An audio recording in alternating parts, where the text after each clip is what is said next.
Good morning, everybody. We will take maybe 1 more or 2 more minutes to start the session, and then we can proceed further.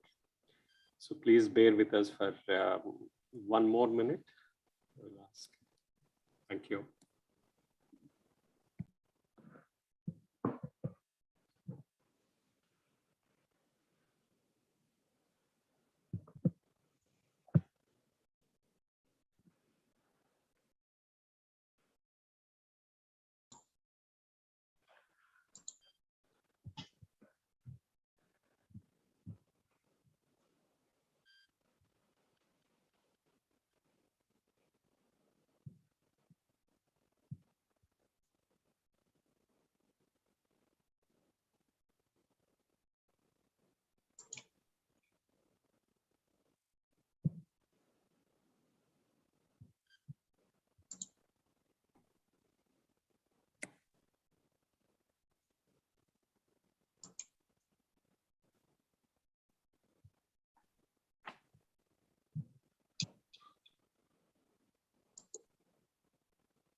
Hello, hello, hello.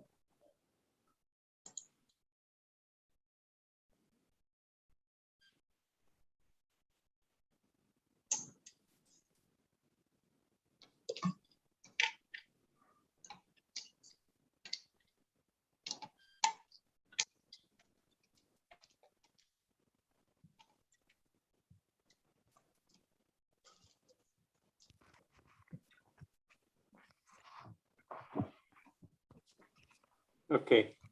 Good morning, good afternoon to all the participants for this Asia-Leds Partnership Forum 2021. My name is Imani Kumar. I'm the lead director for the Asia-Leds Partnership and also the regional director with ICLEI South Asia office and deputy secretary general with Asia Pacific region for ICLEI. Welcome everyone for this Asia-Leds Partnership Forum 2021. We are in the week 3, 8th day of the Asia Pacific Asia-Leds Partnership Forum. For the session, advancing NDC implementation and strengthening long-term strategies with accelerating investment to support NDC implementation and low emission development. Thank you all for joining this session. Thank you. Just before getting to the session, I just want to give you the housekeeping rules. Request all the participants to please keep your mobile and online messages or chat apps on silent mode during the session. Session will follow in English language, and we also have interpretation is available for the Bahasa Indonesia language. Participants are encouraged to send questions using Q&A. You can all see that Q&A is below in your screen box and the platform to ask questions, and kindly indicate the speaker whom your question is addressed. If you want to ask for all the speakers, you can leave that, and we will try to, the moderator will try to ask each speaker. You can also raise your hand during the Q&A session if you want to speak about your question. If you want to ask specifically straight away, please raise your hand on that. So I request all the speakers to mute your mics when you are not speaking, and all speakers request all of you to, if you can keep your videos on, if you don't mind, please keep your videos on so that participants, unfortunately, we could not meet in person for this forum due to the pandemic, but this is the best way if you can interact with your with the participants. We also have the session going on an OVA platform. To join that on the OVA platform, please click on the add the session on of your choice in your agenda app, and click view the session to attend that particular session on that. So once again, on behalf of Asia Leds Forum, I just want to invite all of you to this session, Accelerating Investments to Support NDC Implementation and Low Emission Development. Just to give you a few words before I ask the session moderator to take over, financing is very much on the cards, is very much important during this particular, for the climate session, for the climate change initiatives. Most of the countries are depending, are looking for finances, where can they get the finances to implement the actions on ground. They have come out with action plans, but they are looking for finances. And this is one of the important topic, which is, I'll say, lingering for the last so many years from various nations. There are some of the developed countries have pledged money. Developing countries are looking for that. So with this background, I see this particular session on accelerating the investment to support NDC is very important. And I'm happy that we have Ms. Joanne Mende is the Senior SDG Investment Advisor from UNDP, and also the Financing Working Group co-chair from the Let's Global Platform is with us. Thank you, Joanne, for joining this session early in the morning, which was told from Pretoria, from South Africa. And I just want to hand it over to you to take forward the session. Joanne, the floor is yours, and welcome you again. Thank you so much, Mr. Kumar. It's a real pleasure being here this morning with all of you, and joining this incredible community of practice and the ALP Forum 2021. As you said, my name is Joanne Manda. I work for UNDP as a Senior Investment Advisor based in Pretoria. My role there is to try and assist governments to channel, well, to set up institutions and structures that incentivize private sector investment that will achieve the SDGs. So it's a real pleasure to be here. As you said, my second hat is actually as the co-chair of the Asia Leds Finance Working Group, where I co-chair with Marlon Apanada, who you'll all be hearing from shortly. You know, the session this morning at least tries to bring to you some of the financial aspects of achieving the NDCs and looking at finance, accessing finance for NDC implementation. And I think it's great that the Finance Working Group could put together this session for the Asia Leds platform, because it allows us to speak within the community of practice beyond the policy work that we do so well, but also looking at some of the financing work and the financial instruments that we need to deploy through our governments, with our governments, and particularly in partnership with the private sector. I thought maybe to start us off, I would explain a little bit about the LEDS Finance Working Group, what our initiatives are, and what we focus on, just as a matter of information. And this first panel actually is going to share with you some of the key initiatives under the Finance Working Group for your information, but also in order for this community of practice to then know the kind of facilities and the support, the technical assistance that is out there through the Finance Working Group that you can access through the Finance Working Group. So I'm not sure who's sharing the slides, just there we go. Fantastic, thank you so much. If you go, can go to, yeah, thank you, the slide is there. All right, the first slide, please. So the goal of the Financing Working Group is really to try and make the connections and to provide technical assistance and capacity building support in order to play a critical role in bridging economic and social recovery with climate ambition to ensure a green, resilient, and transformational recovery process. Our very focus is on making sure that we translate national climate change strategies, action plans, climate ambition into action through financing instruments. Our core objectives are around deepening members' understanding on how to stimulate private sector investment. I think it's important, and I think this has been discussed throughout the ALP this year, that it's important to have strong partnerships with the private sector. The public sector is not going to be able to achieve the Paris Agreement targets by itself. So it's important to work out how do we stimulate private sector investment? How do we get the private sector to really channel capital and finance towards low emission strategies, NDCs, and the overall Paris Agreement. We work towards highlighting innovative financing strategies for NDCs and LEDs implementation.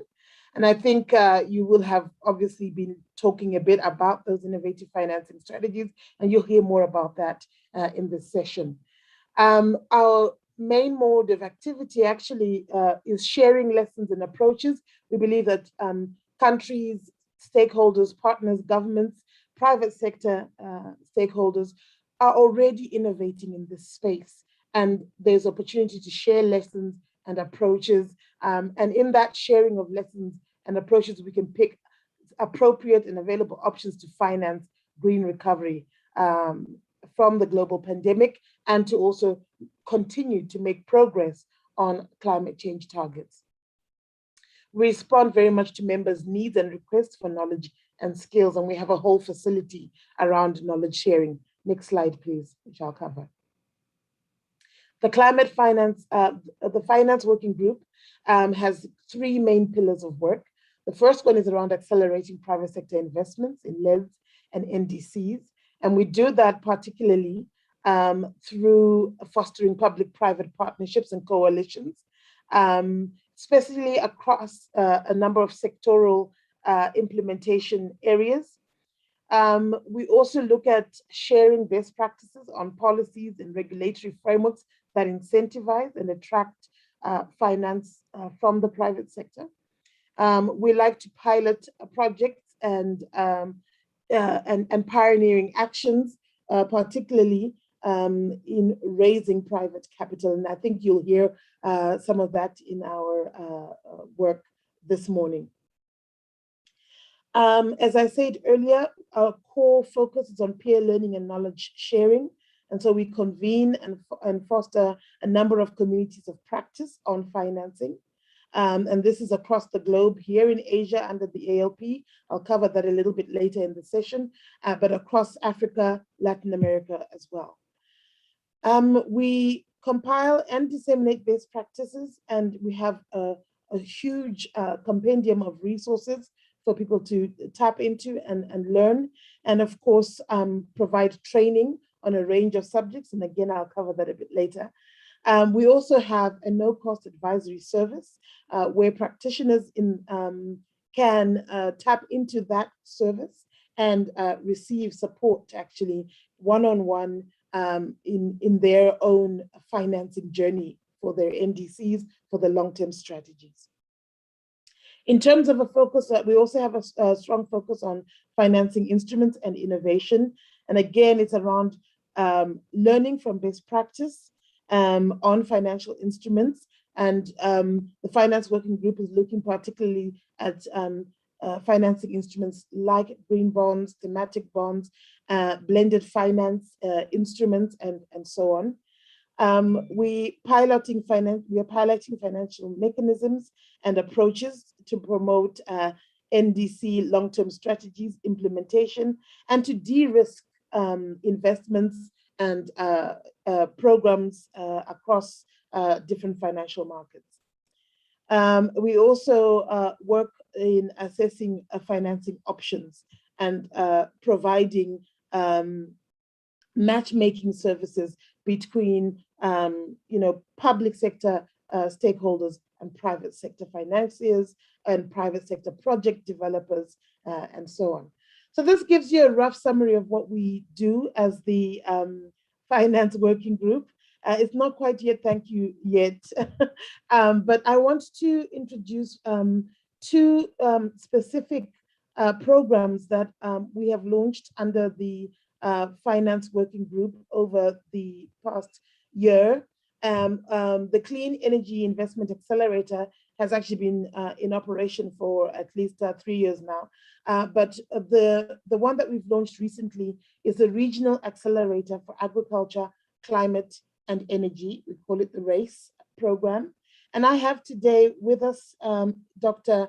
Sanjini Nanayakara from NREL.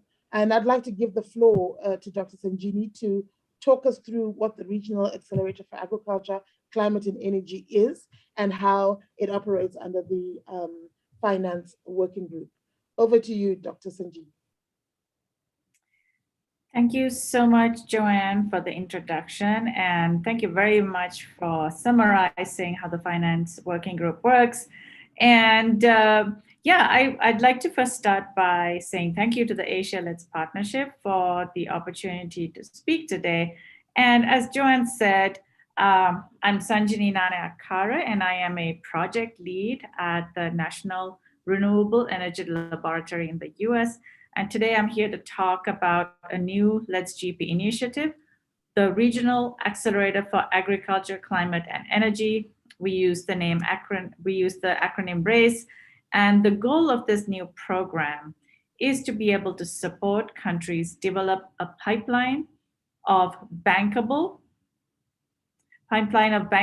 projects that are climate focused. And so today I plan to introduce the basics of this project and explain how we plan to work through our regional platforms and our communities of practice. Thanks for moving on to the next slide. And so why do we need such a program such as RACE, and what are the challenges that we are trying to address? As we all know, countries around the world are working very hard formulating ambitious economy-wide and thematic climate projects with the aim of addressing the current urgent need to solve our global climate crisis. According to the Climate Policy Initiative, climate investments reached $546 billion in 2018. However, these investment levels are well below the needed $2 to almost $4 trillion that is required to cover supply chain, energy, and adaptation costs, estimated by the IPCC and the Global Commission on Adaptation. So as you can see, the numbers required, the funding is very large, and we need investments by the private sector is very especially important at this time, as the public sector funds will only go so far. However, the private sector investment in climate-focused projects has been limited, and this can be largely attributed to a lack of bankable project pipelines. And so what we did was we recently did a Let's GP survey, and our members identified a need. And the need was that they needed further support mobilizing investments into LEDs and NDC actions. And the members noted that their key challenges were 1, access to finance, and 2, supporting the development of pilot projects on the ground. And we also note there are other key gaps in developing a project pipeline, and this could be attributed to a lack of project risk assessments, economic feasibility studies, the need for financial planning, and of course, the ever critical visibility and relationship building, which requires project developers to really have a close relationship with funding agencies and project prep facilities. And next slide, please.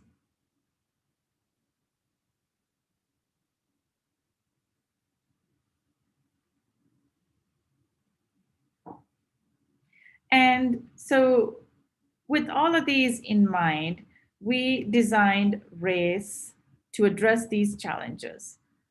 Simply put, RACE is a country-driven program that will address the mobilization, that will support the mobilization of climate financing by accelerating the development of bankable climate-focused project pipeline.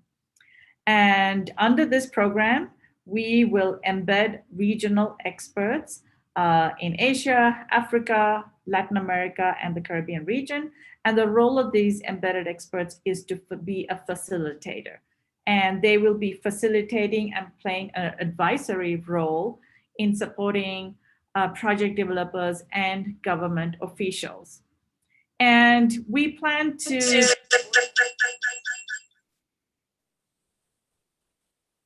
Sorry, do you have a question? Okay, I'll keep going. And so we plan to support this in a manner that it actually embeds and builds capacity in the countries that we work in and across the countries in the region as well. We have goals to replicate the successful approaches and create peer learning programs with our successful stories as well. And our next goal is to also focus on community scale projects on topical areas that have been identified by our communities of practice. So that's a summary of how we would be working with these are the basics of our RACE program. Can I go to the next slide, please? Yes.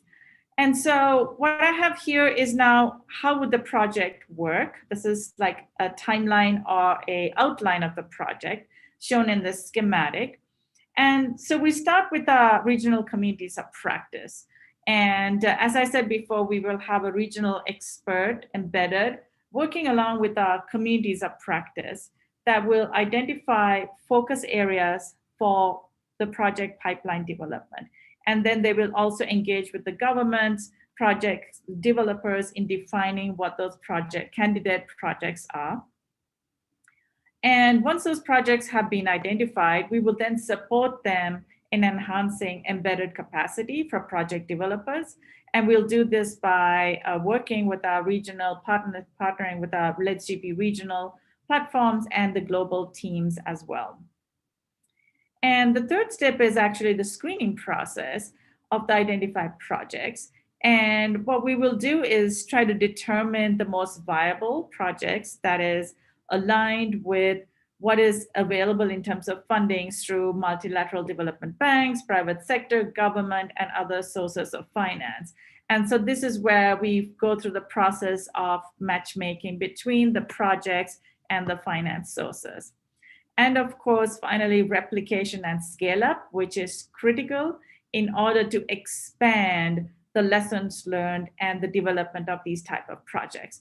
And so peer learning, sharing of lessons and good practices through our communities of practice will also be completed.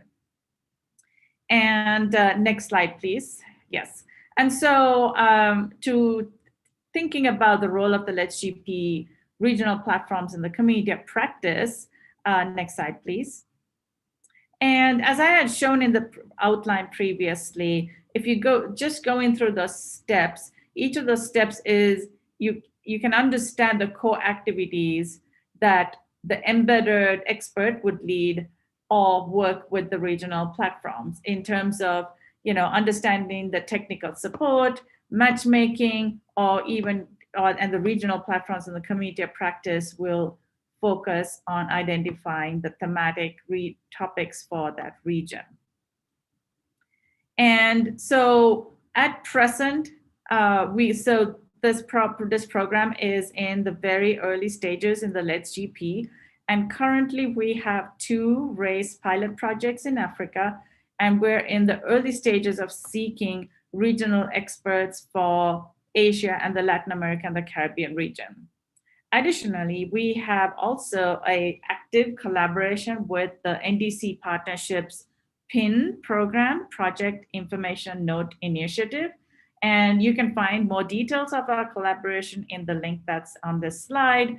And one of our key collaborative activities is to also work in the region for global learning and scale-up activities of the processes that we will learn.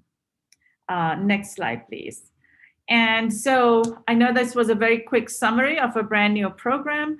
Our project leads are Tim Reber and Bethany Spear, but feel free to contact either one of us with any questions, and I hope we can find ways to work in together. Thank you very much for this opportunity. Thank you very much, Dr. Sanjini, for outlining that for us, the RACE program. Just to say, you know, our communities of practice, of course, will be engaging quite strongly with the RACE program. And we look forward to moving together on this and working to achieve the various project outcomes. Our next panelist, and I'm just going to let the panelists speak and then open for questions at the end. And I already see that there's some questions there in the chat, so we'll come back to that. Our next speaker is actually my co-chair, Marlon Apanada, who will talk us through the Clean Energy Accelerator. Over to you, Marlon. Good afternoon, partners and colleagues from Manila, Philippines. And thank you, Asia-led Global Partnership, for the opportunity to speak today. And for the dynamic John Manda, who's my global co-chair at the Let's GP Finance Working Group, for the kind introduction. I am Marlon Joseph Apanada, Southeast Asia Engagement Lead for Climate and Energy for the World Resources Institute, or WRI, and Country Lead for the Philippines for the Clean Energy Investment Accelerator, or CEIA. And as mentioned earlier, I'm the global co-chair on the Let's GP Finance Working Group. Mid this year, spotting the need for more agile, faster, and more nimble support that's needed given our shared global climate and energy transition challenges, I established my own one-person corporation as well, specializing in providing back-end and front-end support to local and international organizations, including multilateral donor organizations, civil society organizations, and think tanks, all working to limit global warming to well below 2, preferably to 1.5 degrees Celsius compared to pre-industrial levels as set out in the 2015 Paris Agreement. Next slide, please. The focus of my presentation today is the Clean Energy Investment Accelerator, which is an innovative public partnership that addresses barriers to clean energy deployment in the commercial and industrial sectors in emerging markets, which include countries in Latin America, as well as the focus areas in Southeast Asia, Vietnam, Indonesia, and the Philippines. The CEIA is jointly led by the World Resources Institute, my institute, Allotrope Partners, which is California-based strategic advisory and project development company, and the U.S. National Renewable Energy Laboratory, or NREL. In fact, Bethany Spear, who was mentioned earlier as one of the point persons of the RACE program, is also one of the co-leads, global co-leads of the Clean Energy Investment Accelerator. So each member brings a unique technical expertise to ensure successful country-based efforts led by local and regional staff, which are all supported by a wider global team.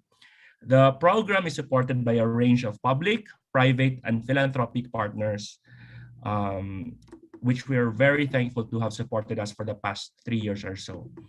The CEIA offers an innovative solution focused on 3 pillars: purchasers, policy, and pipeline. We partner with large energy purchasers such as corporate off-takers to send a strong demand signal and deploy clean energy.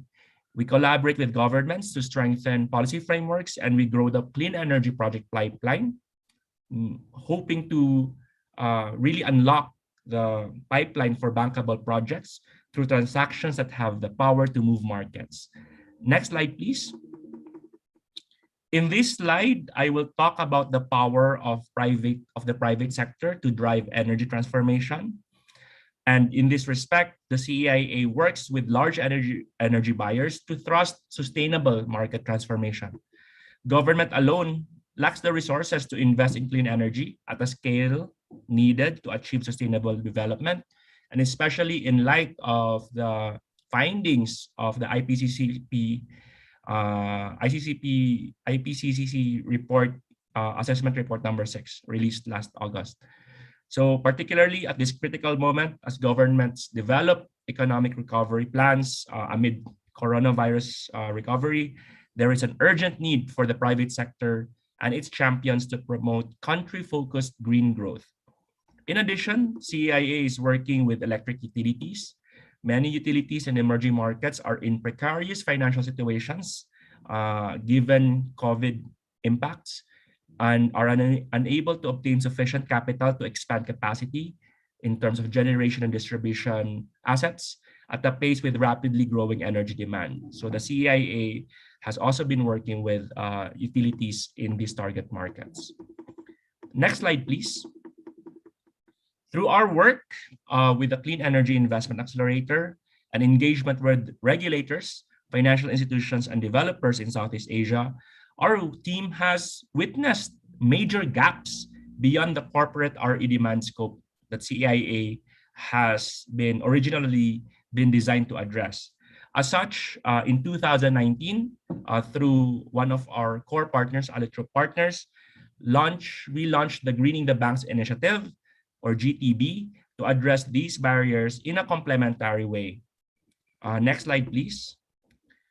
Through Greening the Banks, we are engaging with the different stakeholders to bridge the gap among banks, regulators, developers, and civil society organizations, and help address the barriers that these groups are facing.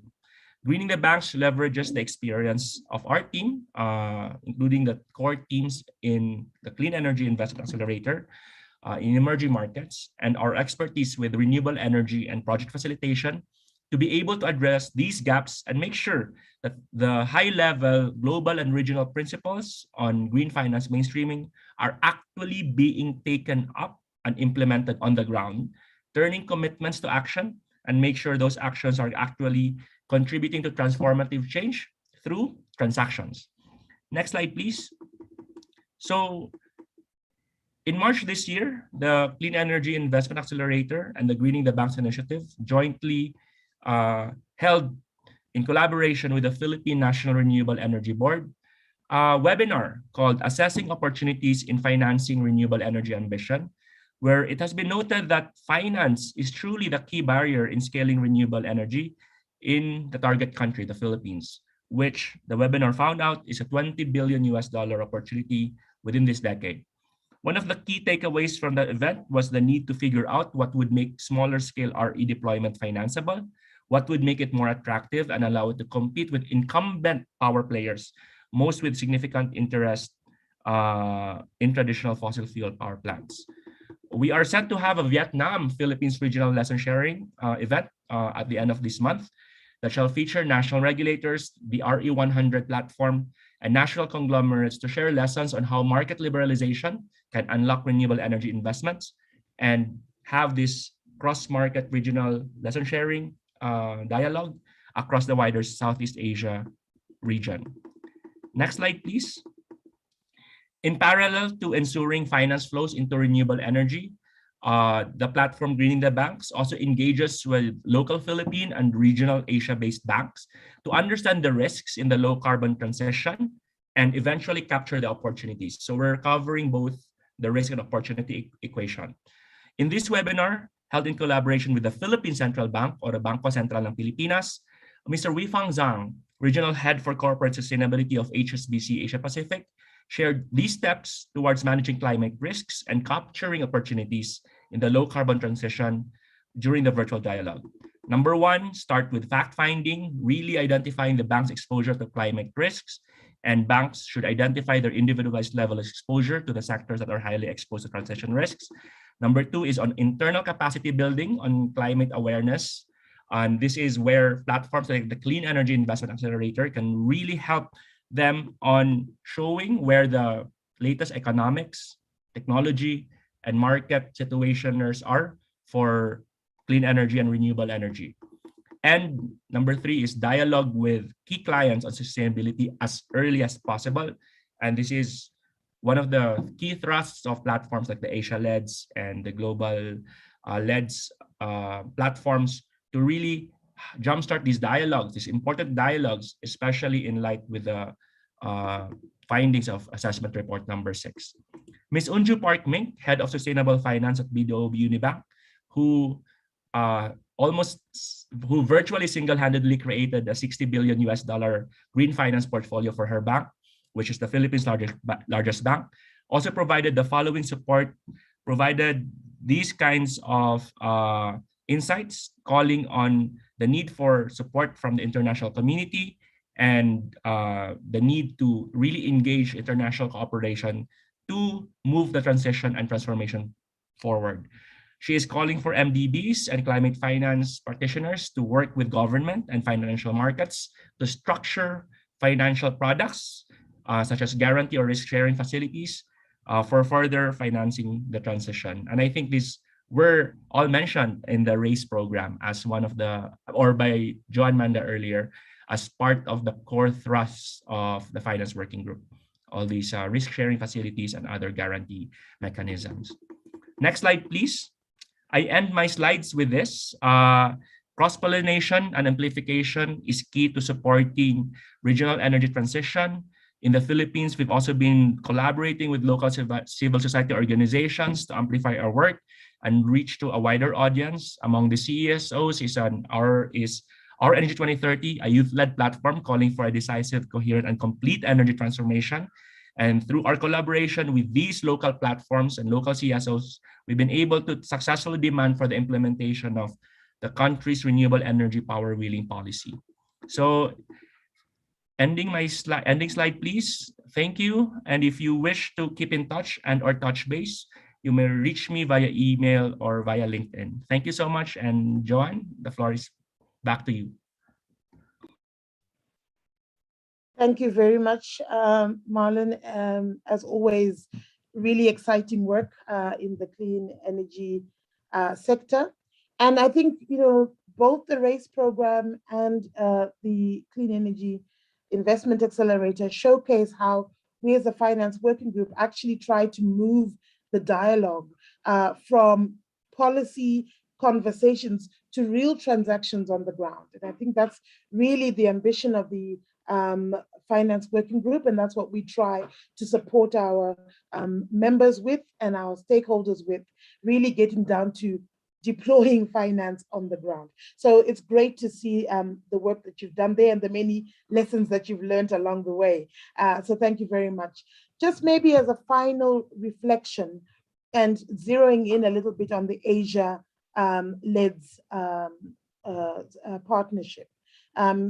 Pratibha, if you could put up my slides, final slides, and also just to share with you the kind of work that we are offering and working on for this year and next year. In the Asia Pacific region, the NDC Finance COP, Community of Practice, currently includes over 50 members from a number of countries, including Bangladesh, Bhutan, India, Indonesia, Nepal, Pakistan, Sri Lanka, Thailand, and Vietnam. And the COP has organized a number of events, even in the wake of COVID, workshops on blended finance and green bonds, developed a case study on green bonds in India last year, and organized a peer learning session with the Beijing Municipal Ecology and Environment Bureau on the emissions trading scheme. Next slide, please. Upcoming activities in the focus area is still very much on blended finance, green bonds, and a new area that we've now moving into due to the requests that we're getting from our members is on carbon markets. And so we have a basic training on carbon pricing and carbon markets today during this ALP forum. This will be the session this afternoon. And so we look forward to your participation in the afternoon session. It's organized by GIZ and the Global Carbon Markets Program. So please feel free to avail yourself of that service. We have a deep dive training on carbon pricing and carbon markets, which will be scheduled in November later this year. Again, this is an attempt to try and continue to raise awareness, build capacity within our members so that they can take practical action in their countries and in their communities. We have basic training on green bonds on the 21st of September as well, coming up. Some deep dive training on green bonds from the 26th to the 28th of October. And then, of course, in the ilk of our peer learning, we have an exchange, a peer learning exchange between Africa and the Asia platform in November as well. Again, on green bonds, which we are finding there's quite a high demand from our practitioners, from governments, particularly in the wake of COVID-19, where governments are finding themselves with constrained fiscal space and looking for innovative ways to raise revenues for the COVID recovery process. So we have a number of activities, as you can see, that are scheduled for the finance working group, and we look forward to you being able to engage with that. And just before I open up for questions and reflections, I just want to highlight quickly that we also have a technical assistance climate help desk, which really is geared towards responding to individual requests, and with specific technical assistance, we will be able to deploy an expert to you that can work with you over a period of time. Finally, if you want to get in touch with members of the finance working group, myself, Marlon are the co-chairs. We have an incredibly dynamic led global secretariat that manage sort of the nitty-gritties of requests. And in Asia Pacific, Pratibha Caleb supports the finance working group. And of course, you can get in contact directly through Anand and Dr. Kumar and Sumya, who you've been seeing in all of the other sessions. So perhaps at this point, let me open up for some comments, questions from the floor. I've already seen a couple that came through, and perhaps a first one that was asked was from Nabil to Dr. Sanjini. How is RACE program different from the PFAN, which I think is the Private Finance Advisory Network, because it seems to be doing a very similar type of work. Perhaps, Dr. Sanjini, you can give us some answers to that as a start. Yeah, thank you for the question. And I was quickly looking up PFAN to see what I could read up on that program. So, not knowing exactly how they assist program developers, I am estimating, I'm guessing that one of the key differences with the Let's GP program and their program could be our ability or our intention to use the work that we do with our project developers as a way to replicate this across the region. So, you know, we want to we want to come up with a way where we can standardize and help so that we can actually have more and more projects reaching a certain level that makes it possible for them to gain more access to finance. So peer learning and replication could be one differentiation.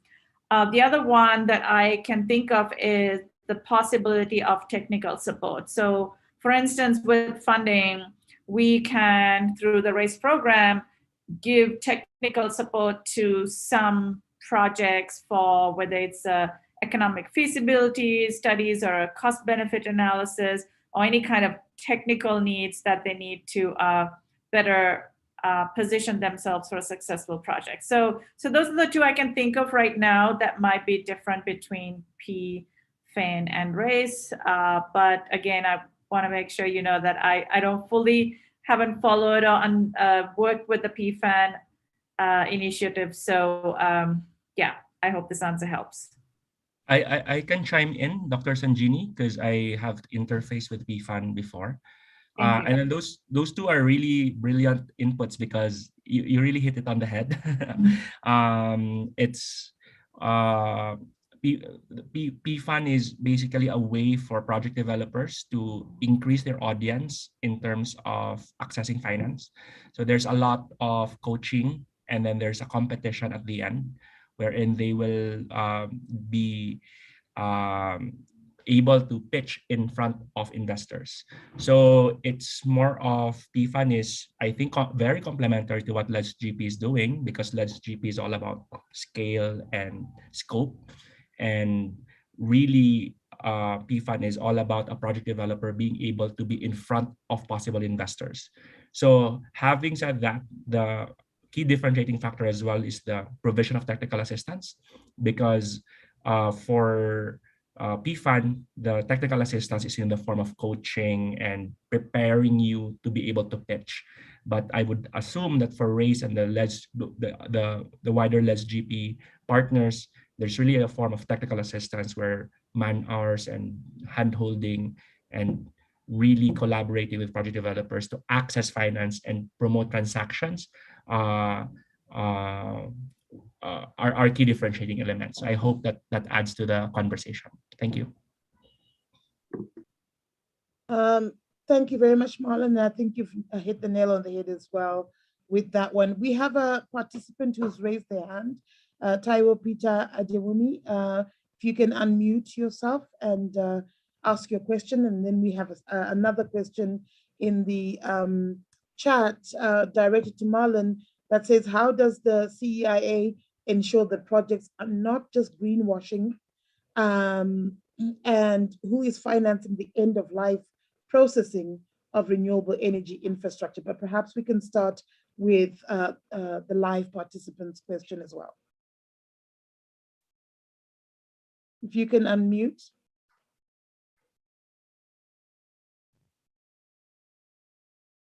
I'm not sure if the Secretariat, they can help with the unmuting. Yeah, maybe he's not unmuting actually. Okay. Taiwo Peter Yeah, Adewumi? Yeah. Yes. Okay, there we go. Please ask your question.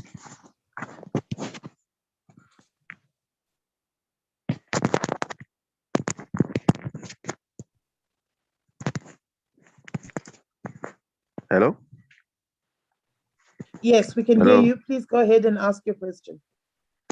I just want to ask a question about how will private sector get climate finance? Hello? Sorry, I think I heard what you said. You are asking, how does the private sector get climate finance? Yeah. Right, perfect. Sorry, let me just try and answer that one as well. And maybe Marlon, you can also jump in. For the private sector, there's a number of ways of getting private sector, particularly in relation to the climate finance that you access through the global vertical funds, such as the GEF, the GCF. Recently, the GCF has created what they call a private sector window, where private sector partners can access finance from the Green Climate Fund, the GCF. This is done through quite a long process. You need to be in partnership, and you need to design a program that you then submit to the GCF. And often the partnership needs to be with a public sector player or an accredited entity that has been accredited by the GCF to access finance from the GCF. So that's one way of looking at it. However, when we are defining climate finance, I think you're looking at a much broader sources of finance, and this can be through banks, which now have what they consider to be green loans and things like that. So again, another avenue for private sector to put forward proposals for projects that are specifically geared towards reducing greenhouse gas emissions, climate change adaptation, and so on. And you can access loans through special green facilities within the banking sector. So it would be up to you to work out within your market where you will find a suitable bank. And maybe a final one is partnering with some of the, the usual development partners out there, NGOs, other agencies that are actually accessing climate finance already. And of course, Marlon and his example of the Clean Energy Accelerator would be something of that ilk. And then you work out how you can create that partnership. But those are just some of the ways and that we as a finance working group have been able to work with private sector. Marlon or Dr. Sanji, if you want to respond, but over to you. I can chime in quickly, Joanne. So there's 3 levels of climate finance instruments that are most interesting and to private sector players based on our conversations, informed and supported by our conversations with them. The first one is, of course, on guarantees and risk-sharing mechanisms, allowing them to access these like sovereign-based donor funding. That's the first one. Second one is anything that contributes to concessionality that may not be available directly to private sector, but can be available to banks, right? So they will be able to provide longer terms, cheaper capitals, longer runways for construction for the construction period when they do access these climate finance instruments. The third one is the most interesting, and it's kind of related to blended finance. Anything that allows the private sector to go through the hoops from 0 to 1, as they call it, because that's really the lack right now. How can they talk to banks when they do not have something bankable? But how can they have something bankable and talk to the banks if they don't have anything to start with? So anything that's catalytic in terms of being able to start from 0 to 1, that's also a form of climate finance. And that's now available beyond even the GCF's facilities. Donor and philanthropies are already doing it right now. So I'll pause there. Thank you. Thank you very much. Thank you. Thank you very much. Yeah. Great. So I'm getting notice that we need to start wrapping up on this first section. And I think there's been some really good conversation. The objective of this first panel was just to highlight some of the work that's going on in the Asia-led partnership, and provide you with an opportunity to access some of the or to see where you can access some of the support on financing NDCs and long-term strategies. I'll pause here and hand over to Marlon, I think it is next, so that you can move us into the second half of this session. Thank you very much, Marlon. Oh, thank you so much, Joanne, and thank you, my co-panelists from the previous session. Truly a fruitful conversation, and I'd like to open this session, the part 2 discussion on the role of national and international development finance institutions, or DFIs, multilaterals and bilaterals in financing NDCs and the low emission development strategies, talking about funds, potential sectors, projects, and project countries. Again, my name is Marlon Apañada, Southeast Asia Engagement Lead for Energy and Climate at WRI, and Finance Working Group Co-Chair at the GLEDS Global Partnership. So before I go to our panel of speakers, I think it would be best to answer one of the questions that was raised, because I think it will also reappear in this conversation on the topic of greenwashing. And as everyone would know, that is a key topic right now, and stakeholders, not just project developers and banks, but also CSOs and CSO platforms, DFIs, MDBs, will have to tackle the topic of greenwashing. My 2 cents there is that environmental and social impact quantification has now become an integral part of the due diligence of projects. So it's not only enough that a project is profitable, but it should also truly be environmentally friendly and socially responsible where it operates, because any complaints from the community, any red flags about greenwashing and harm in the surrounding ecology could be a threat of discontinuance of the project. And it relates back to the financial model, it relates back to the cash flow model. Any discontinuance can impact the DSCR and LLCR.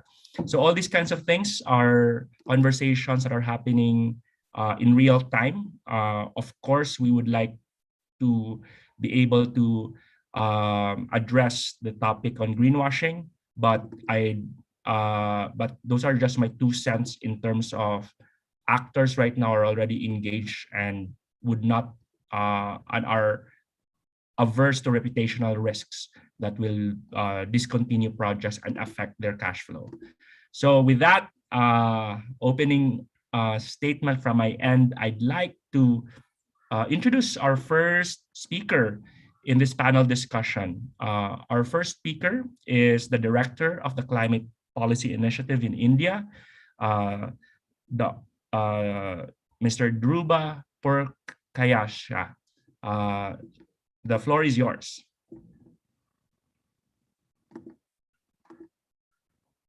I think you're on mute. Sorry. Kindly unmute yourself. Yeah, thank you. Thank you, Marlon. Good morning, good afternoon to all of you, wherever you are. Thank you for inviting me into the session, Nikolai South Asia, Asia-Let's Partnership. I think I've been keenly listening to the first part of the discussion. And as we come into the second part, in terms of role of MDBs, DFIs in financing NDC implementation. Let me start with a small introduction to myself and Climate Policy Initiative. I'm Dhruba Purkayasha. Dhruba is fine. I'm the Director for Climate Policy Initiative in India. From a Climate Policy Initiative point of view, we run a few similar programs like RACE and the program that you spoke of, Marlon, in terms of one is the Climate Finance Lab, which is basically somewhere between it crowdsources financing innovation, and then it brings in kind of takes those projects or proposals to capital, tries to aggregate climate finance. And one of the flagship reports that climate policy has been mentioned in this session, which is basically tracking climate finance flows, which is far short than what is required. In India, we also run a project preparatory facility, which is called the US-India Clean Energy Finance, which is basically distributed renewable energy projects. And preparing those projects, making them bankable is something which, Marlon, you were referring to, making them bankable and taking them to capital. Fairly successful so far in this hard to finance DRE areas. We hope to scale up from India to South Asia and maybe finally to Asia, but it's been pretty much useful in bridging the gap between finance and projects. And that's the bankability gap that was being discussed. I don't have a presentation, but I just want to make a couple of points and in terms of the role of DFIs, MDBs, national development banks too, but more from the international angle.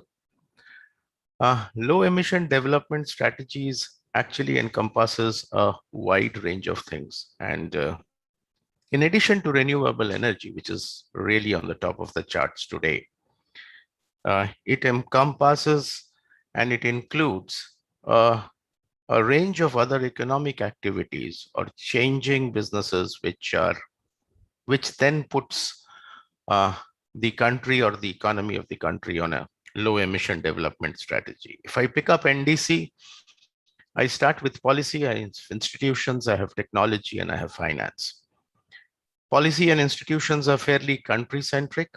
The role of MDBs is possible in terms of technical assistance and capacity building for sure. Technology is a part of how technology spreads across the world. So there are issues around technology also. But when we come to finance, and as I was hearing closely in these last few sessions, finance appears to be a big challenge. The barrier seems to be turning out to be finance. And in this financing, surely the MDBs and the DFIs, whether they're bilateral, multilateral, intergovernmental institutions, there is a low role of national development banks, but coming to that later. I have 2 or 3 important points here.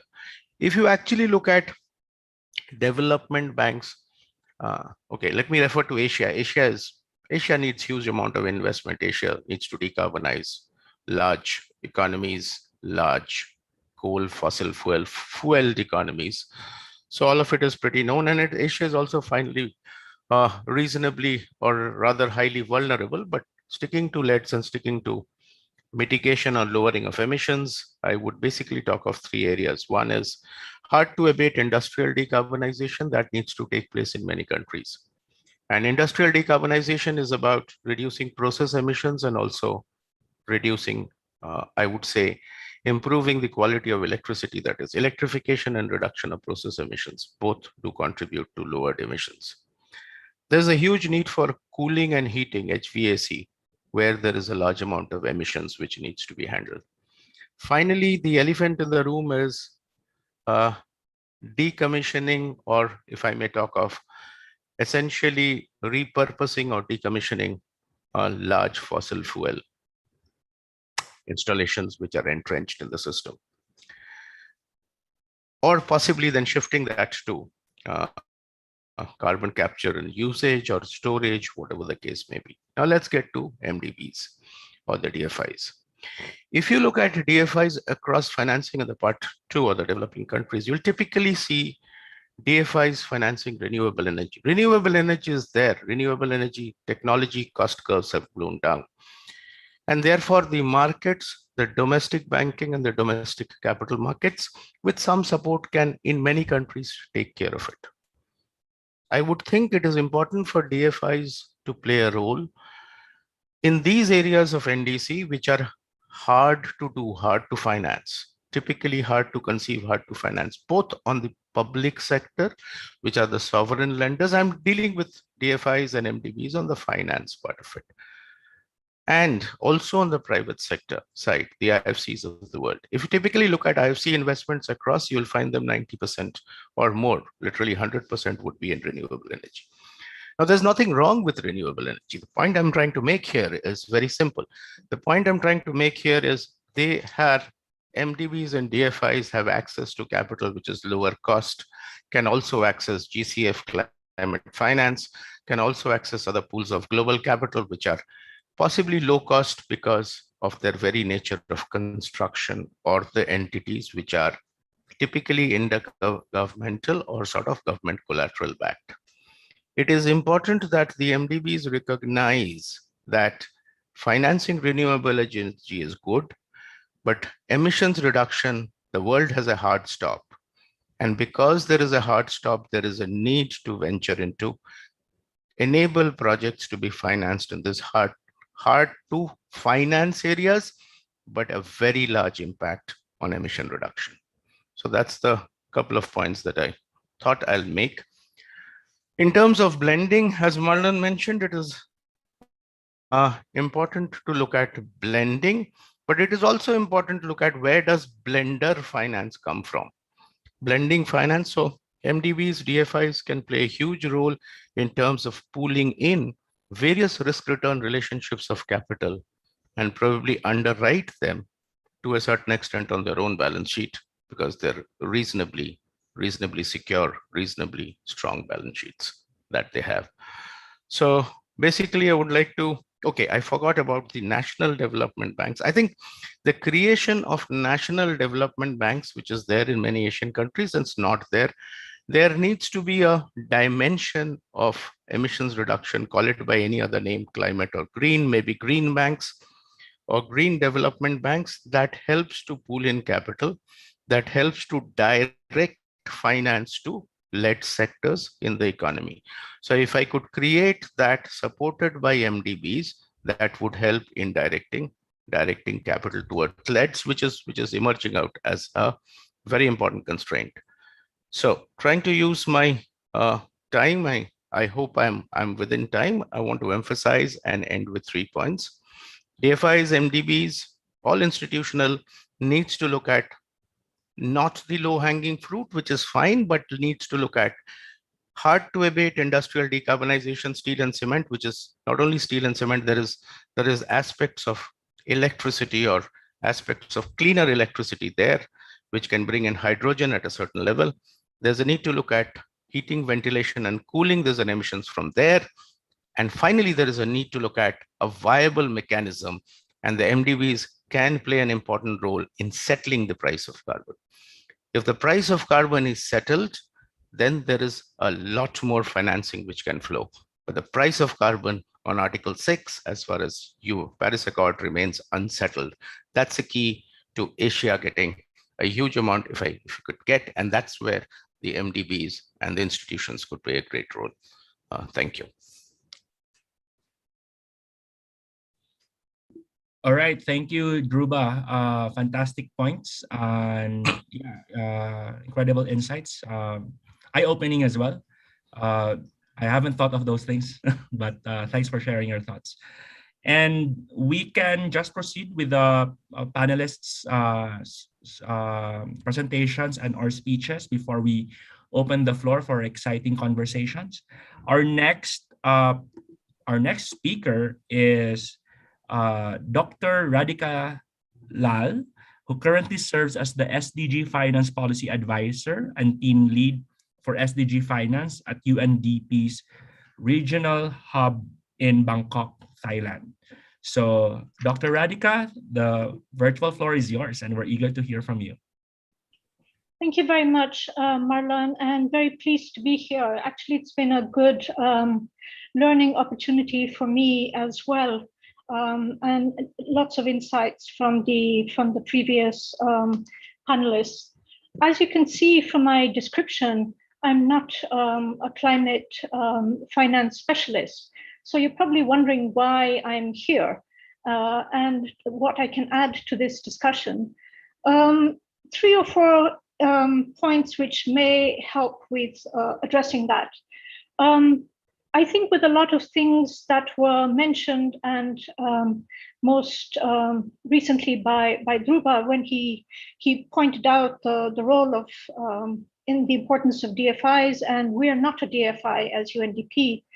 One of the critical issues that I think needs to be put back on the table is really the enabling environment, because what often appears as a finance question, and here I am not minimizing at all the financing gap and the need to address it, all the issues there and the importance of de-risking and investments, but also to put back on the table the enabling environment, which may either inhibit the scaling up of many of the solutions that are identified and the pathways that are identified, and may also contribute to the lock-in that's already in place, that stops clean energy, which is already competitive, from taking over the market.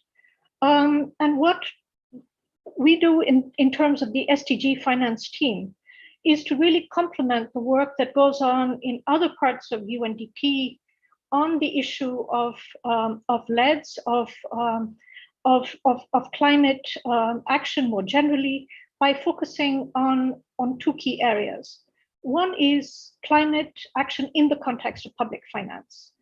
And this because, and you can ask why, we all heard from this morning that public finance is not enough, but it's actually key.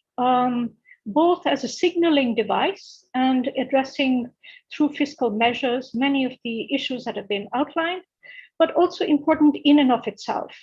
A lot of public finance is simply not climate responsive. And so it's quite important that that aspect be addressed. And this is something that we do through the work of the team, including looking at various frameworks which are complementary to the LEDs and which set the ground for really some of these other issues. Secondly, the aspect is related to support to private sector action in this context, because both domestic public and domestic private for many developing countries are the key sources of climate finance. It's not international climate finance. And where we do have a lot of support through the vertical funds, which UNDP is also involved in. And here the focus is three-part, if I can put it that way. One is on looking at investable opportunities, is identifying those types of investable opportunities. And Dhruva raised the bar with what he mentioned, and we'll have to do a lot more in terms of that. This is for both SDGs as well as and including climate responsive investable opportunities, and looking at a much more joint up role in that context. The second is with regard to the use of innovative financing instruments. And support to increasingly to both public and private sector in that regard.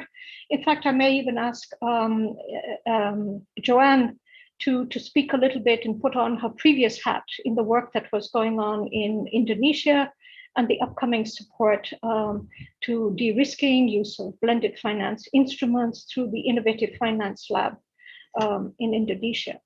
And related to that is the use of standards and practice assurance standards that UNDP has developed with a number of key partners to address issues such as greenwashing and other things, is by focusing precisely on whether the practice was sound to arrive at those results. In terms of innovative financing instruments, a lot of support to green bonds, but increasingly also to SDG bonds, because engagement with investors is also pointing to the need of really simplifying the bond frameworks and providing more of a chapeau. So we're seeing framework for that. And so we're seeing increasingly countries wanting to issue not just SDG bonds, such as Mexico and Uzbekistan, but also issue blue and green bonds, for example, under the framework of SDGs to facilitate those broader linkages. And so I think the role that I'm pointing to in terms of the team is really connecting the dots, is facilitating private action, the work of greening the banks and other initiatives that you pointed out, helping countries also look at issues of risk. And I mean, on one hand, we have the discussion around stranded assets and the importance of dealing with that, but we also know how difficult it is for enterprises and even government to get out of high carbon pathways. And one of the things which was quite interesting, I was reading the other day, is that Malaysia was looking at, in fact, pricing risk in terms of these at a much higher rate. And making it much easier, in effect, to get financing for renewables and other things if this goes through. Because one of the things I noticed in Ghana is when we would have investor convenings, either they simply didn't know about renewables and other options, or they thought they were higher risk because they were newer. So changing perceptions of risk, looking at what are really high risk, is also something that comes up. And in addition, a wide variety of diagnostic tools, such as the CPEIRs, looking at complementary financing frameworks, such as the climate change financing frameworks, and other initiatives. But I can go on, but let me stop there. Thank you very much. Oh, thank you, Dr. Lal. Yeah, and my hand was so busy taking notes. And thank you for sharing those fantastic insights as we um, move the conversations forward. Truly eye-opening insights and takeaways as well. So thank you for that. Our next speaker is currently serves as the lead officer for urban policy and strategy at the Asian Infrastructure Investment Bank, or AIIB. So I'd like to welcome to the floor Mr. Ping Yen Che to share his insights on the topic. Ping, the floor is yours. Good afternoon, Marlon, ladies and gentlemen, colleagues, and of course, esteemed panelists. Can you hear me over? Yes, we can hear you and see the slides rather fine. Excellent, thank you. Can we have the next slide? Ladies and gentlemen, firstly, let me thank ICLE for giving me a little bit of space to share a little bit of work that we are doing. But before I jump into it, I just want to say that it is definitely a privilege to join this panel and to hear these very meaningful insights into how the development banks, be they national development banks or the multilateral development banks, playing a role in financing NDCs and also low emission projects. And of course, the importance of crowding in private sector capital and how unified efforts among all stakeholders can have better impact to promote climate financing. Without further ado, let me brief you on the bank that I'm with now. We are all based in Beijing. We are a multilateral development institution with 103 approved members. Next slide. Ladies and gentlemen, with regards to financing the NDCs and also promoting low emissions development projects, as per our corporate strategy, we now have a new target, which is to achieve 50% climate financing against our total portfolio by 2025. And this is a new target that we are going to achieve, set to achieve in the next 4 years. And by doing so, we are also aligning our investment operations with that of our peer MDBs to promote more infrastructure projects, particularly projects that would help our member countries achieve their NDCs as per the Paris Agreement. We will be sending a delegation to COP26, which will be held in Glasgow in November, and we will be making more meaningful statements during the COP26. Thank you. Next slide. Ladies and gentlemen, this is just to update you that just like our peer MDBs, we find that cities would really be the engine of growth. At the same time, they are also a source of emission, and cities are also highly vulnerable to climate change impact, particularly extreme weather conditions. However, this two-third rule, as we call it, serves to remind us that, again, they contribute significantly to national GDPs of most of our Asian member countries. At the same time, cities and urban residents are at high risk of adverse effect socially, economically, because of extreme weather conditions that accelerated in terms of frequency and also intensity. However, the solution and the problem lie with cities. Thank you. Next. Ladies and gentlemen, the bank is guided by an urban policy document that we call Sustainable Cities Strategy. And in this strategy, as we finance our urban infrastructure projects, we pay particular attention to ensure that these projects are aligned to the principles or policies set forth either in the SDGs or the new urban agenda or Paris Agreement or the Sendai framework for disaster risk reduction. Next slide. So, ladies and gentlemen, we did a little bit of data analysis on the projects that we have invested in last year. Close to 20% of our projects actually addresses urban infrastructure needs, and over 50% of these urban projects are addressing either basic infrastructural needs, the likes of water, energy, and transport, or they also serve to address resilience needs, particularly climate adaptation. Next. Ladies and gentlemen, I just want to quickly take this opportunity as well to highlight an implementation partnership that we have with a new multilateral facility that was set up last year, and it's called the Multilateral Cooperation Center for Development Finance.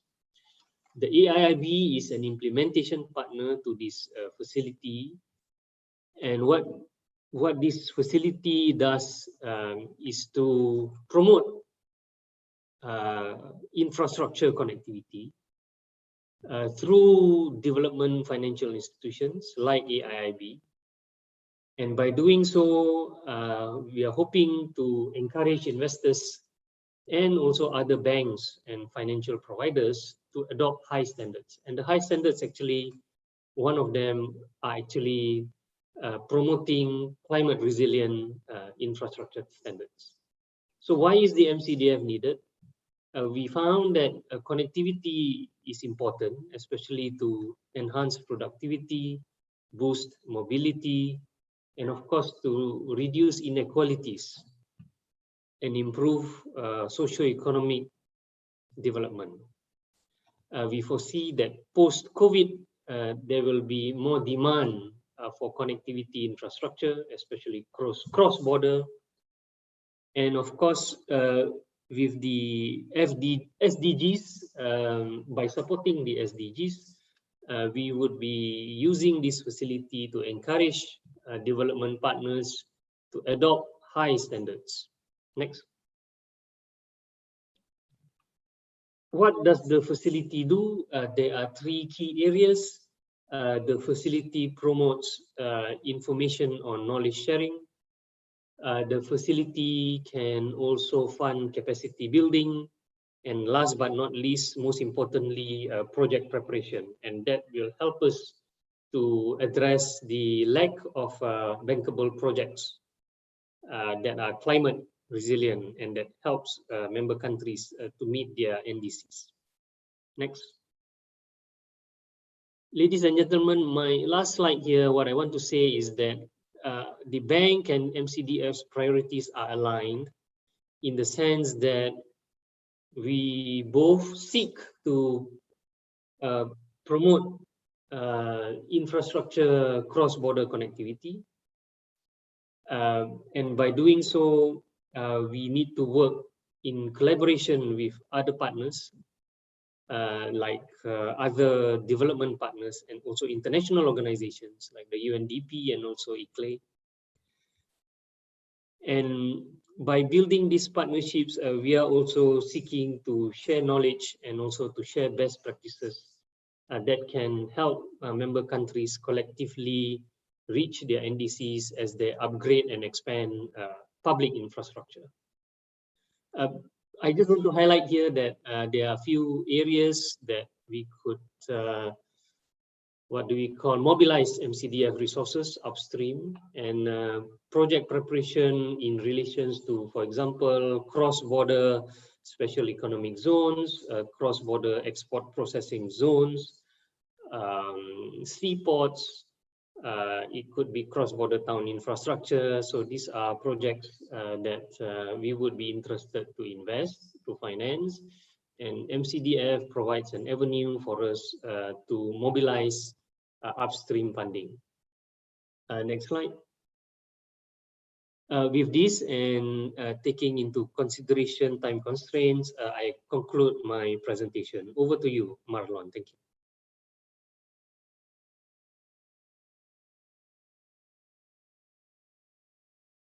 All right. Thank you so much, Ping. And such a privilege to learn about availability of upstream funding for cross-border infrastructure connectivity. So anyone who has questions about this, please feel free to drop your questions in the Q&A box.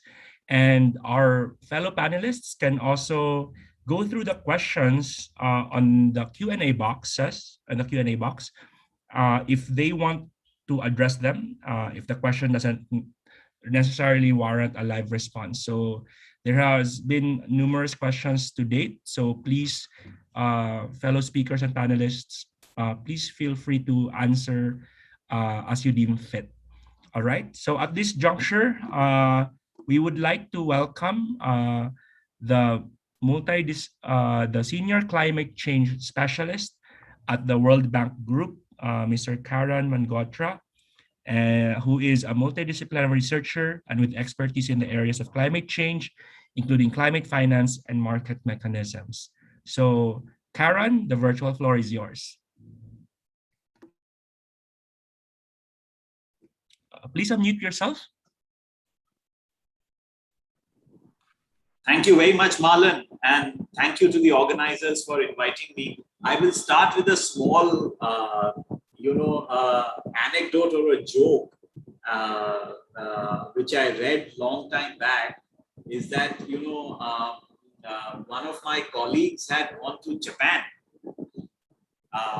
for a presentation, and in Japan, for many of us who've been to Japan, there is translation that is available, and she was the last speaker.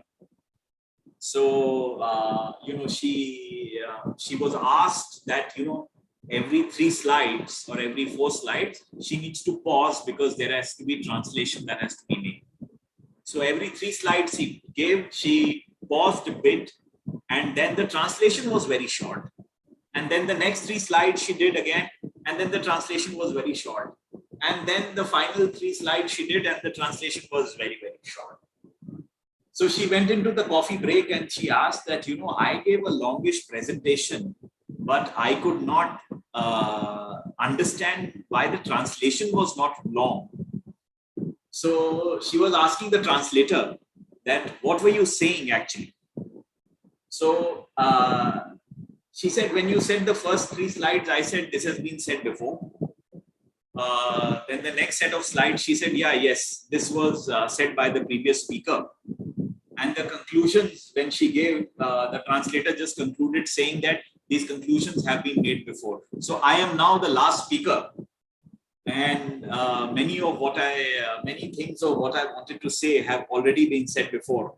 So I hope that I can add value to this. But moving on, let's go on to the next slide. The first thing is that, COVID has plunged the South Asia economy into a bottom pit. We could see a contraction of around 2.7% in 2020. And, the forecasted pre-pandemic growth that we were expecting in the South Asia region was around 5.5%. But we are seeing that, countries like Bangladesh, Bhutan, India, Pakistan, Maldives, it's a phenomenal contraction because of COVID. But regardless of all of this, if we go on to the next slide, the World Bank Group keeps climate and development very integrated. For the World Bank Group, the two main goals are around alleviating poverty and boosting shared prosperity. And regardless of that, as countries are recovering from the COVID pandemic, it is urgent that we actually transition and take this as an opportunity to move to a low carbon and a resilient future. Even in India during the COVID pandemic, we saw massive cyclones on both sides of our coast. So I think it represents a serious and increasing threat, climate change. So our vision is, to look at countries that need to integrate climate into their development strategy, and not see that as two distinct parallels, and focus on green, resilient, and inclusive development, because we cannot leave any community behind. I think so. That was the role that the World Bank Group kept playing even during the pandemic. That climate is essential to development.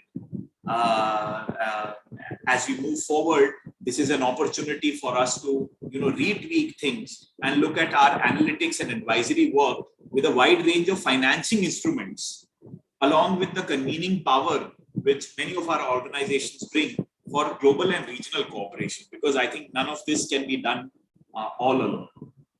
Next slide, please.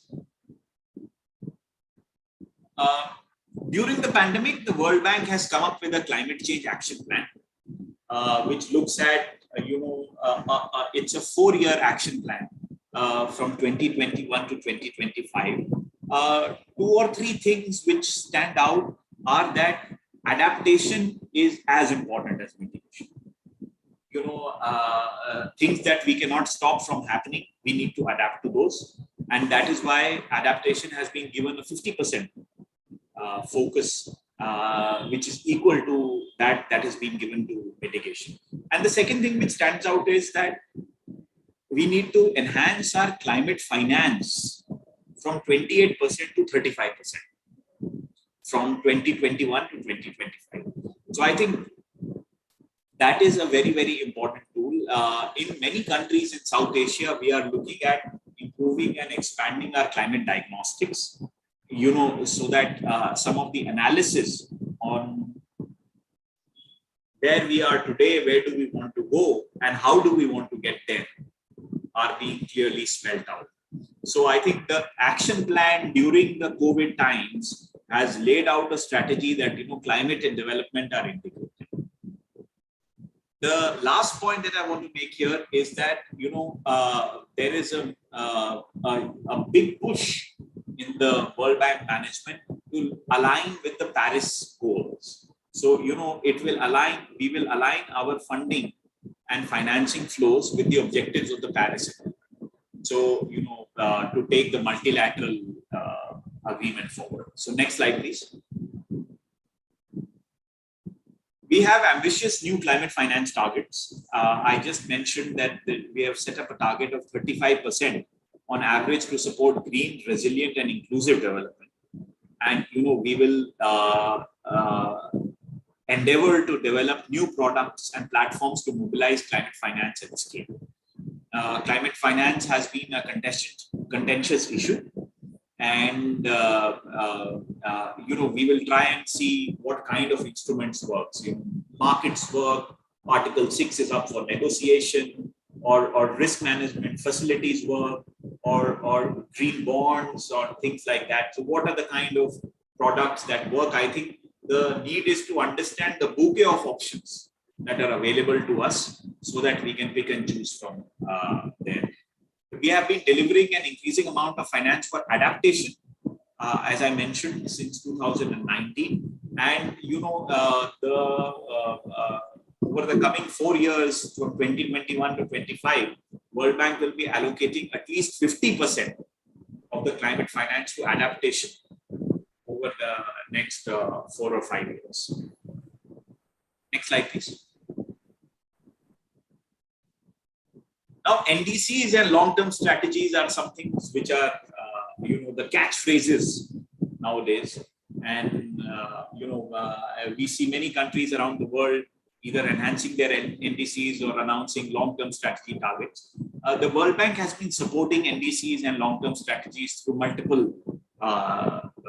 initiatives. There is the NDC support facility, which was established to facilitate the implementation of the NDCs. There is the Climate Action Enhancement Package, which assists countries in enhancing NDC ambition. How do you take it forward? NDC deep dives to scale investments into NDCs, and the COVID-19 Green Response and Recovery Support, which has around 22 grants across 18 countries, so that we can take it forward. I am very happy to note that the CAEP support fully underway in 17 countries, and 11 countries have also enhanced their NDCs. 6 countries are being supported on their long-term strategies, and there are NDC deep dives that have been launched in 6 countries. So this is how the World Bank has been supporting multiple countries across the world on taking the NDCs and the LTSs forward. I was listening to Dhruva very keenly, and he mentioned about a couple of sectors, including hydrogen and everything. So I thought this should be my last slide, is that when we do an assessment of the kind of sectors in which NDCs are being looked upon, or are being, the LTSs are being looked upon, we see that accelerating the energy, transport, and industrial transition is common. And that is why decarbonizing energy and transport become extremely important. In developing countries, which are very agrarian societies, I think managing the agriculture, water, and air nexus is of extreme importance, because these are integrated. We have huge amounts of air pollution stories coming out from the north part of India, but they are all linked to agriculture and everything. And they also then somehow link to farmer income, which is a job story. So, how do we reduce climate risks and emissions while ensuring that the farmer incomes are not compromised? Climate smart urban development is essentially important to systematically deliver cities that have good services and climate resilient and low carbon options available. Sometimes taking the low carbon option available in a city is actually more expensive, more difficult.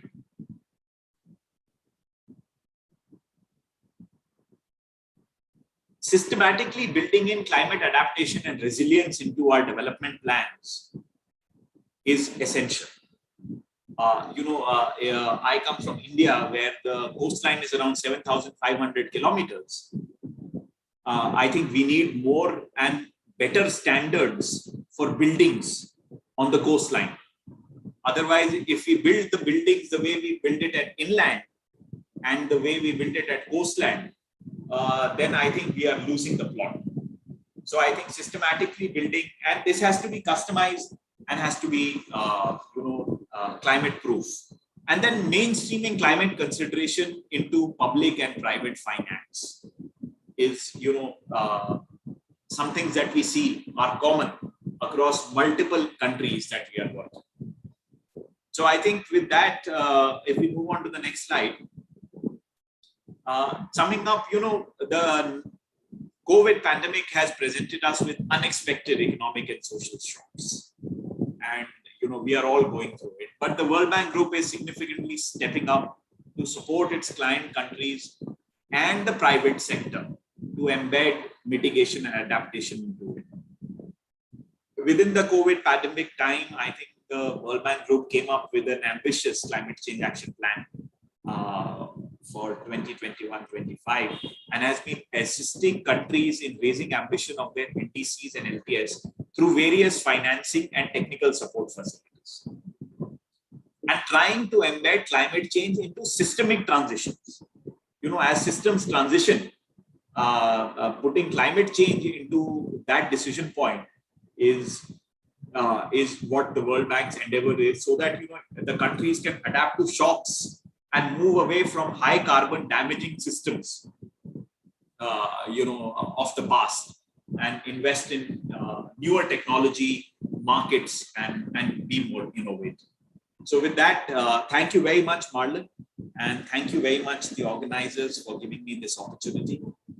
And I hope I made some pertinent points for you to consider. Thank you very much.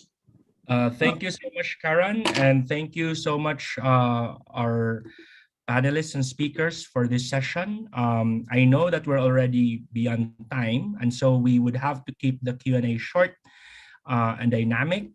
I think from the Q&A box, there's questions relating to equity and inclusion. So I think we'd like to raise this first question on how do we make sure that we're able to help the farmers in this perspective of climate finance, and how do we equip current and future leaders beyond the farmers in other business sectors as well, with the knowledge and skills needed to move us forward. So as this is in relation to the role of MDBs, DFIs, and national development banks, I'm opening this question to the panelists. How do we ensure there's equity, there's inclusion as we talk about climate finance? Who would like to go ahead? If I can just get the first speaker to speak. Dhruba, is Dhruba around to share his thoughts? Otherwise, Dr. Lal, maybe you can share your thoughts first, and we can have the others follow. Actually, it should be the last speaker, since he's the one who opened the door to this. I have other questions for Karan, so yeah, but let me take a quick shot. I mean, I think as he was alluding to, there are a number of different measures that need to be taken in that regard. Everything from looking at the application of technology, combined, I forget the term, combined harvesters that actually pull out the chaff, as well as looking at waste recovery. Making that, monetizing the value of that, so that farmers are not, do not just leave it in the ground and burn it, which is what happens, and that's what creates the pollution. So, looking at the incentives for farmers and changing those incentives, as well as through finance. But more than anything else, it means a constant focus, not just looking at environment, but really environment along with social inclusion. And that's something that the focus of our project as well, not directly on this issue, but really focusing on the need to do this in a balanced way. Because if it doesn't respond to the needs of people, it doesn't reduce their vulnerability, for them, it's an external cost. Farmers are simply going to do this because they can't afford not to do it. So we need to change those incentive structures and mechanisms to address that. Thank you. All right, thank you. Karan, insights on facilitating inclusion and equity in this conversation, especially that you've also mentioned impact to farmers? So Marlon, thank you, and Radhika, thank you very much for doing that. I think inclusion is a must, and taking on board everybody's views are also a must. So I think designing instruments after extensive stakeholder consultation is something that we need to do. Financial instruments are not new to us. There is you can do a lot of financial engineering and design something that is there. I think sometimes what we do, what we don't do is that we do not take on board the multiple concerns of everybody that is around to design the instruments there. So I think it has to be an innovative way of designing standards, an innovative way of designing procedures, and then designing the instruments accordingly. And it has to be customized to various parts of the world and within a country, so that those instruments are effective. Okay, thank you, Karen, for pointing the non-negotiability of inclusion, and that it needs we need to cast as much a wider net to ensure there's inclusivity and inclusion in the way we deal with climate finance. All right. My next question is addressed to Ping Yin. I'm just curious to know about when you talk about cross-border infrastructure connectivity, there were mentions about seaports and all these high-quality infrastructure projects. How about for the maritime part of Asia, like Malaysia, Indonesia, and Philippines, for example, which are highly vulnerable, which need to attract those investors as well? Are these excluded perhaps in this projects for MCDF, or are there also ways to finance these cross-border infrastructure connectivity projects for the archipelagic parts of Asia? Thank you, Marlon.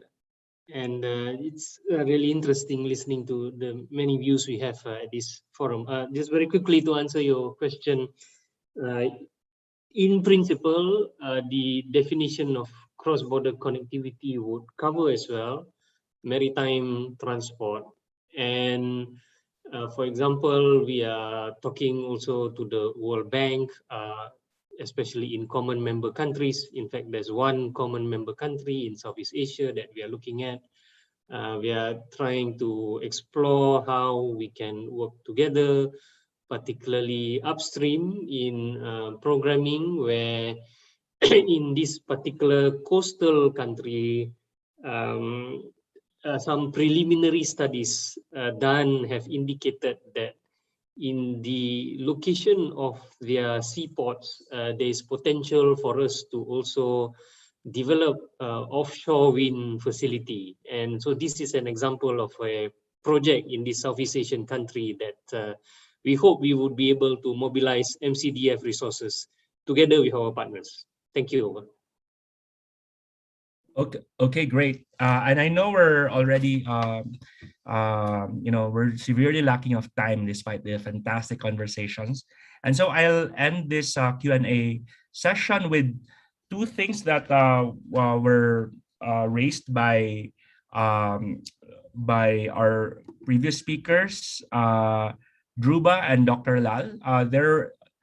Dhruba talked about, for DFIs, MDBs, and NDBs, let's not look at the low-hanging fruits, but let's look at the hard to conceive and hard to finance projects. This is the first one. And Dr. Lal also talked about putting these incentives for high emission projects, like really recognize as what Malaysia did, like the pricing risks. Pricing risk is a much higher rate for those that contribute to emissions.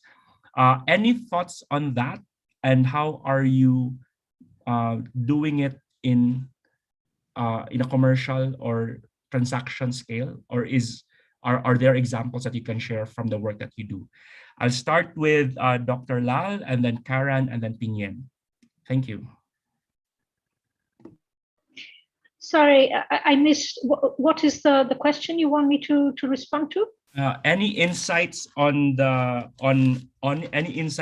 suggestion to not look at the low-hanging fruits, but look at the hard to conceive and hard to finance projects in connection to what you mentioned earlier about recognizing these incentives for high emission projects. Any insights that you have, and have you done something like this in the work that you do? Thank you.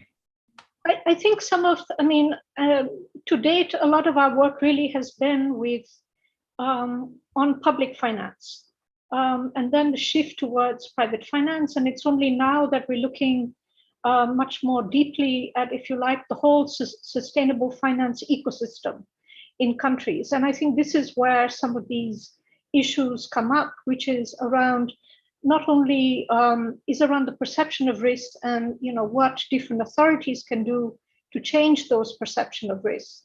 And so at the moment, not a lot to add there, except to really just emphasize the importance of dealing with this and helping countries to understand both the risk of continuing with their existing strategies and the importance of making the shift.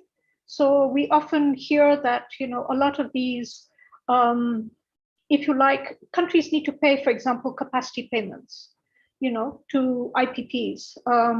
And those are paid regardless of whether they actually purchase power.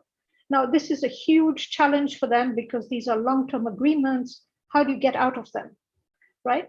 I don't have an answer to that, but this is something that countries are looking at, which is really how do you get out of this kind of lock-in? But I think that's something to be addressed along with the issue of perception of risk and stranded assets. Sorry not to have a clear answer to that. It's all right. It's an ongoing conversation. It's the reason why we will continue to have these dialogues. Karen, curious to hear your thoughts. Alan, I think you asked a very interesting question. For me, it has to be a mix of both. You need to address the low-hanging fruits and start addressing the harder to abate sectors at the same time, because the harder to abate sectors will take time.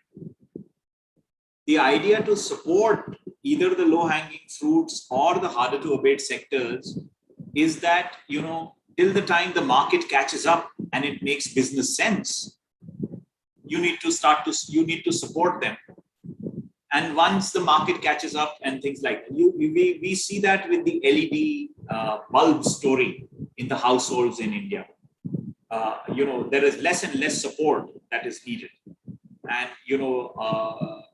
the country has almost moved away from those 60-watt incandescent bulbs because the business is caught up. That was a low-hanging fruit. But I think shifting completely to harder to abate is also not the most prudent thing to do, because I think there has to be some amount of balance of what you do. So, as hydrogen comes in for low heating applications, we start to see, petrochemicals and pulp and paper get more and more efficient. So those are the harder to abate sectors that we need support for a longer time, because, some of the technologies aren't available, some of the markets aren't available. But at the same time, you want to address the low-hanging fruits so that you can bring down your emissions immediately.